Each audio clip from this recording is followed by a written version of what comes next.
அதுல என்ன தவறுங்கண்ணா? என்னுடைய வாழ்க்கையை நான் வாழ்றேன், நான் மண்ணை சாப்பிட முடியுமா? நான் பிசினஸ் செய்யறேன், அதுல யாரையாச்சும் அடிச்சு பிடுங்கன்னா மிரட்டுன்னா உங்களுடைய பணத்தை வாங்கன்னா இந்த பணத்தை வாங்கன்னா, என்னுடைய தொழில் நான் செய்யறேன், என்னுடைய விவசாயம் நான் செய்யறேன், என்னுடைய அரசியல் நான் செய்யறேன். இதுல எதை தவறாக நீங்கள் பார்க்கின்றீர்கள்? நான் எங்கிருந்து சாப்பிடுவேன், என் குழந்தைங்களுக்கு எங்கிருந்து ஃபீஸ் கட்டுவேன்? எதை செய்தாலும் நியாயமான முறையில் செய்ய வேண்டும் என்று நினைக்கின்றேன்.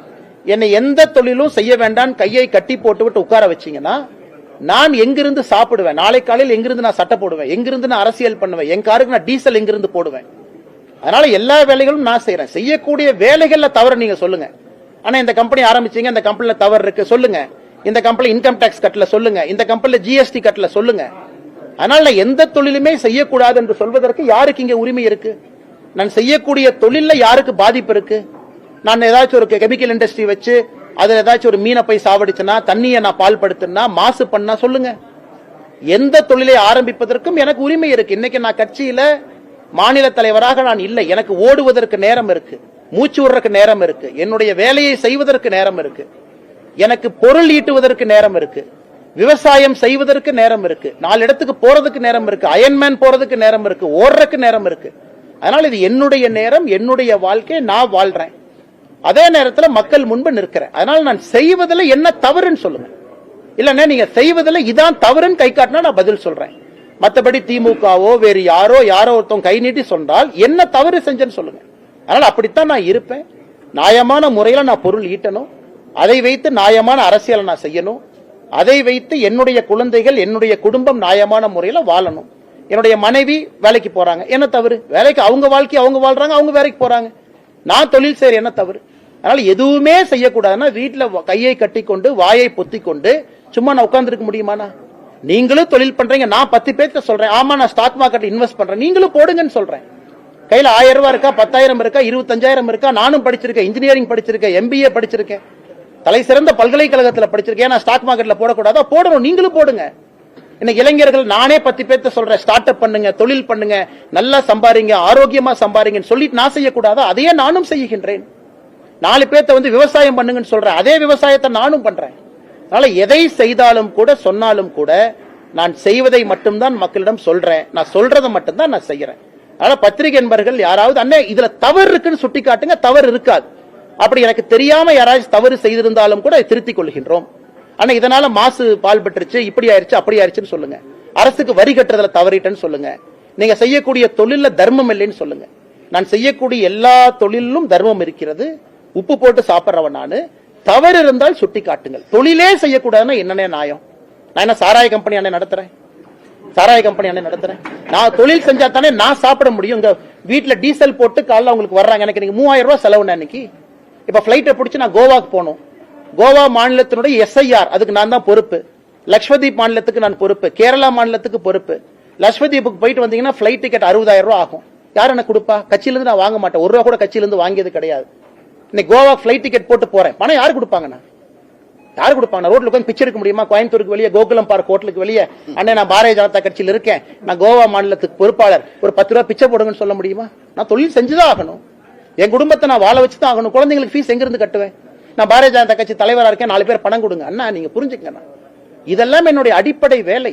கட்சியில வேலை செய்தாலும் கூட இங்க வந்திருக்கிற ஒருத்தருக்குமே விவசாயி அன்னைக்கு வந்திருக்கிறாங்க, மாசம் ஒரு நாளைக்கு 2000 ரூபாய் செலவாகும் இல்ல? அதை போய் உங்க பாக்கெட்ல பிடுங்கிறனா, தவறான நபர்கிட்ட கை நீட்டுறனா? ஏன் தொழில் செய்து நான் சம்பாதித்து என் வாழ்க்கையை வாழ வேண்டும் என்று நினைக்கின்றேன். பெருமையா அதை வாழுவேன், பெருமையா தொழில் செய்வேன், பெருமையா அரசுக்கு வரி கட்டுவேன். அதைத்தான் ஒரு இளைஞனுக்கு சொல்றேன். இன்னைக்கு மகாத்மா காந்தி சொல்லி இருக்கிறாங்க, இன்னைக்கு உள்ள நான் பேசினேன், ஒர்க் வித் பிரின்சிபல். ஒரு மரியாதையோடு வேலை செய்யுங்க, அதுல பணம் சம்பாதிங்க, அதுல வாழுங்க. நான் சொல்வதை மட்டும்தான் செய்கின்றேன். நான் ஏற்கனவே சொல்லியிருக்கேன், இன்னும் பல தொழில்கள் ஆரம்பிக்கத்தான் போறேன். ஏன்னா எனக்கு இன்னைக்கு நேரம் இருக்கு, என்னால் பல விஷயத்தை செய்ய முடியும். அயன்மேனுக்கு பயிற்சி எடுத்து அயன்மேன் முடிக்கிறதுக்கும் எனக்கு தைரியம் இருக்கு, மன வலிமை இருக்கு, அதுவும் செய்வேன். பல தொழில்கள் நடத்துவதற்கு நேரம் இருக்கு, பல தொழில்களுக்கு நேரம் கொடுக்க முடியும், அதுவும் செய்வேன். அரசியலும் செய்வேன், வீத லீடர்ஸ் ஃபவுண்டேஷனும் நடத்துவேன், இயற்கை விவசாயம் பார்ப்பேன். 24 மணி நேரத்தை கை கடிகாரத்தை கட்டிக்கொண்டு ஓடி வேலை செய்கின்றேன். நீங்களும் அதை செய்யுங்கன்னு சொல்றேன்.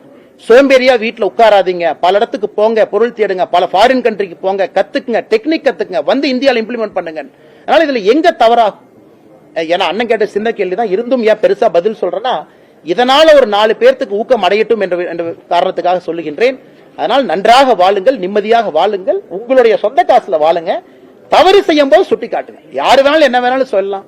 இன்னைக்கு ட்ரெயின்ல டிக்கெட் கொடுக்காம வந்தவங்க எல்லாம் இன்னைக்கு 7 தலைமுறைக்கு சொத்து சேர்த்து வச்சிருக்காங்க. அந்த மாதிரி நான் சேர்த்திருக்கேன். அந்த மாதிரி சேர்த்திருக்கேன். முதலமைச்சர் என்ன தொழில் பண்றாரு? இன்னைக்கு முதலமைச்சர் மு க ஸ்டாலின் எந்த தொழில் பண்றாரு? கையில கடிகாரம் கட்டுறாரு, சாப்பாடு வருது. எங்கிருந்து வருது அவருக்கு? டி.ஆர். பாலு அவர்கள் மீது டிஃபமேஷன் கேஸ் போட்டிருக்கேன். டி.ஆர். பாலு அவர்கள் கோர்ட்டுக்கு வரக்கூடிய கார் யார் பேர்ல ரெஜிஸ்டர் ஆயிருக்குன்னா கிங்ஸ் கெமிக்கல் பேர்ல ரெஜிஸ்டர் ஆயிருக்கு. அவரே கோர்ட்ல போன கிராஸ் எக்ஸாமினேஷன்ல சொல்றாரு, எனக்கும் சாராய ஆலைக்கும் தொடர்பே இல்லைன்னு. ஆனா சைதாப்பேட்டையில 2 முறை டி.ஆர். பாலு கோர்ட்டுக்கு வந்த அந்த கார் எந்த கம்பெனி பேர்ல ரெஜிஸ்டர் ஆயிருக்குன்னா சாராய ஆலை பேர்ல ரெஜிஸ்டர் ஆயிருக்கு. அதான் இந்த கிராஸ் எக்ஸாமினேஷன்ல கேட்கலான்னு பார்த்தா எஸ்கே போய் ஓடிட்டார், வரல. அடுத்ததுக்கு அவர் வருவார். அதனால என்னை பொறுத்தவரை அந்த மாதிரி நான் பண்றேன்னா, அதனால நண்பர்களுக்கு நான் சொல்லிக் கொள்வது என்னன்னா, உங்க வாழ்க்கையை நான் வாழ்றேன். என்னால யாருக்காச்சும் உபத்திரம் இருக்கா நீங்க கை நீட்டி காட்டுங்க. அண்ணா உங்களால ஒரு பறவைக்கு உபத்திரம், ஒரு மண்புழுவுக்கு உபத்திரம், மண்புழுவுக்கு கூட உபத்திரம் வரக்கூடாது என்பதற்காக இயற்கை விவசாயம் செய்யக்கூடிய மனிதன் நான். அப்ப என்னால யாருக்கு உபத்திரம் வரும்?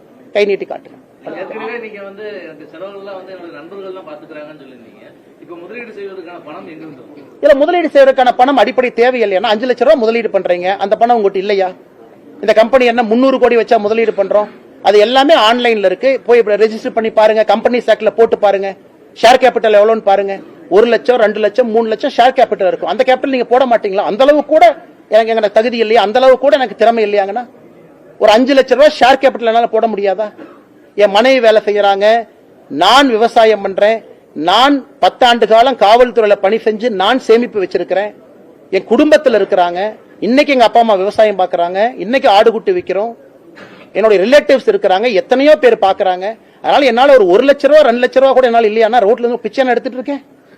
என்னால ஒரு 3 லட்சம் ரூபாய் 4 லட்சம் ரூபாய் ஷேர் கேபிட்டல். நீங்க கம்பெனி பத்தி கேட்கறவங்க கம்பெனியுடைய ஷேர் கேபிட்டல் பாருங்க, கம்பெனில முதலீடு எவ்வளவு போட்டிருக்குன்னு பாருங்க. முதலீடு எவ்வளவு இருக்கும் அந்த கம்பெனில? ஷேர் கேபிட்டல் 1.5 லட்சம் ரூபாய் ஷேர் கேபிட்டல்.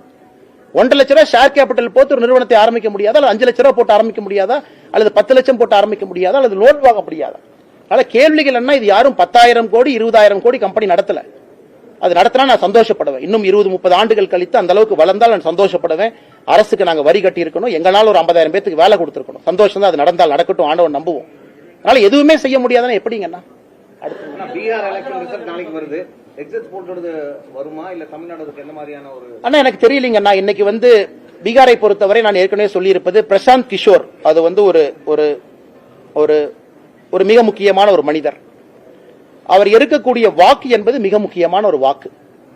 அவர் ஜெயிக்கிறாரோ இல்லையோ, நிறைய இடத்துல யார் ஜெயிக்க கூடாது என்பதை பிரசாந்த் கிஷோருடைய கட்சி முடிவு செய்யும். இது தமிழகத்தினுடைய அரசியல் களத்துக்கு பீகார் ஒரு முன்னுதாரணமா நான் பாக்குறேன். 2026 தமிழகத்தினுடைய தேர்தலுக்கு அங்கே பிரசாந்த் கிஷோருடைய நடவடிக்கை எப்படி இருந்திருக்கிறதோ தமிழகத்திலும் சிலருடைய நடவடிக்கை அப்படி இருக்க போகுது. புதிதாக கட்சி ஆரம்பிச்சவங்க அவங்க ஓட் கட்டரா வருவாங்களா, ஜெயிப்பாங்களான்னு எனக்கு தெரியாதுங்கண்ணா. அதனால பீகார் எலெக்ஷன் நான் உன்னிப்பா பார்ப்பதற்கான காரணம், அங்க என்டிஏ ஜெயிச்சிரும், எனக்கு அதுல எந்த மாற்று கருத்தும் இல்லைங்கன்னா. பெரிய லெவல் நாங்க ஜெயிப்போம், மாற்று கருத்து இல்ல. ஆனா பீகார்ல பிரசாந்த் கிஷோரை நான் உன்னிப்பாக கவனிப்பது, ஒரு புதிய பிளேயருக்கு மக்கள் எந்த அளவுக்கு வாய்ப்பு கொடுக்கறாங்க, 40 வருஷத்துக்கு கீழே இருக்கிறவங்க எப்படி ஓட்டு போட்டிருக்காங்க, 40 வருஷத்துக்கு மேல இருக்கிறவங்க எப்படி ஓட்டு போட்டிருக்காங்கன்னு பாக்குறோம். அதனால பீகார்ல நடந்திருப்பது தமிழகத்தில் நடப்பதற்கான சாத்தியக்கூறுகள் ரொம்ப அதிகம்.